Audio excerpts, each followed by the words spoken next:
Thibaut, racontez-nous, ce contre-la-montre il va être stressant j'imagine. Ouais, c'est stressant parce que je savais que l'objectif c'était de rester sur le podium. Je savais que derrière il y avait quand même des gros rouleurs, donc fallait que je fasse un beau chrono.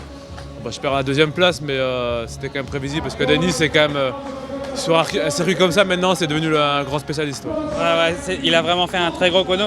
Du coup finalement vous perdez la deuxième place mais il n'y a aucune déception alors. Non, il n'y a pas de déception, je suis battu par plus fort, donc du moment que je suis battu par plus fort, moi il n'y a pas de souci.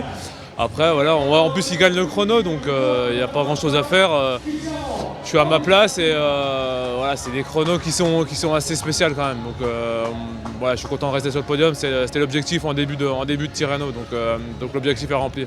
Justement un podium ici en Italie, on sait que cette année beaucoup de choses changent avec le Giro, c'est aussi un bon signe.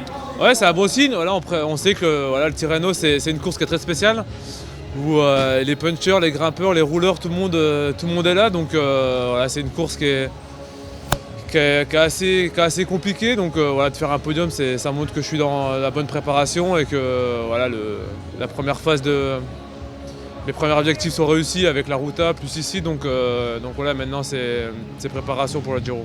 La semaine passée, on parle beaucoup de Paris-Nice, forcément en France. Pourtant, vous choisissez toujours Tirreno, pourquoi ?